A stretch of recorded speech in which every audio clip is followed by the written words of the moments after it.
Washington Times front page for Wednesday, January 4th, 2023. Thanks for joining us. I'm George Gerbo.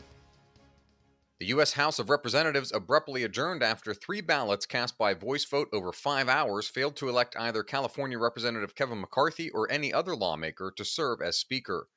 Susan Ferricchio, Kerry Pickett, and Mika Sellner report conservative holdouts, which numbered 20 at their peak on the 3rd ballot, say McCarthy will have to start seriously negotiating with them if he has any hopes of eventually getting to the 218 votes he needs to win the gavel. They are demanding changes to House rules that would make it easier to eject a speaker, known as the motion to vacate, and they want promises for a chance to vote on agenda items that include term limits for members of Congress, a balanced budget act, a bill to end income taxes and replace them with a sales tax, and legislation advancing their favored strategy to secure the southern border. The lawmakers also want changes to ensure a minimum of 72 hours is provided to review legislation ahead of a vote, and they seek to end rushed consideration of massive government spending bills that have contributed to the debt and deficit. Once a speaker is chosen and members are sworn in, the first item on the Republican agenda is a bill to reverse money allocated to the IRS from the Inflation Reduction Act passed by Democrats last summer. McCarthy retreated to one of the Speaker's offices, which, during the congressional transition he has already moved into, near the House chamber, following his 3 defeats. He is strategizing there with fellow Republicans before the House reconvenes at noon Wednesday. It's the first time the chamber has taken more than one round of balloting to elect a Speaker since 1923. Billing Florida as a promised land of sanity, Republican Governor Ron DeSantis vowed in his second inaugural address to defend freedom in the Sunshine State. At the swearing-in of his second term as governor, Seth MacLachlan reports DeSantis provided a glimpse into the message for a possible White House race, criticizing the federal government and Democratic policies and heralding Florida as freedom's linchpin. DeSantis said the midterm election showed that voters, including a flood of transplants who moved to the state during the pandemic, approved of the moves he has made to reduce taxes and regulations, empower parents in education, and support law enforcement. The 44-year-old is now thought to be laying the groundwork for a presidential run in 2024. Polls show he is best positioned to challenge Donald Trump for the Republican nomination. The shocking injury and hospitalization of Buffalo Bills safety Damar Hamlin on Monday night have underscored the dangers, perhaps that used to be back of mind, about playing in the NFL.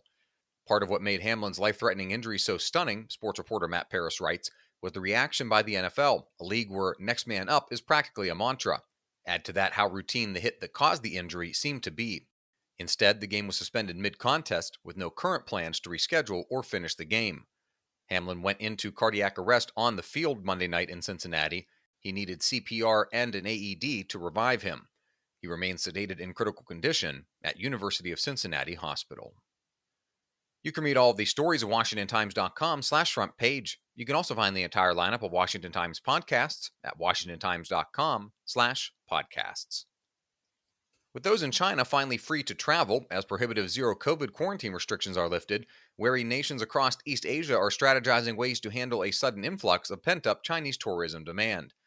Andrew Salmon reports Japan, South Korea, and Taiwan, all run by democratic governments and wary of what Chinese tourists could be carrying, are imposing specific measures on travelers from mainland China. That contrasts with Indonesia, Malaysia, the Philippines, Thailand, and Vietnam, which are declining to apply special measures against Chinese visitors. For those governments, the situation raises the risk of a mass export of COVID-19 from the world's most populous country.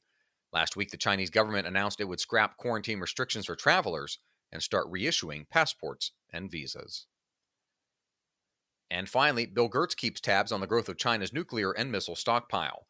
The Pentagon disclosed last month that China's stockpile will have at least 1,500 strategic nuclear warheads by 2035, up from 200 just a few years ago, and 400 today. U.S. Nuclear Forces Commander Admiral Charles Richard further sounded the alarm on China's nuclear expansion last month. He formally notified Congress that the size of Chinese nuclear forces exceeded those of the United States for the first time in one of 3 unspecified areas: warheads, long-range missiles, or launchers. Find all of today's front page stories at WashingtonTimes.com/front page or on the Washington Times app, and find us wherever you get your podcasts. Just search Washington Times in your favorite podcast app. For the Washington Times, I'm George Gerbo.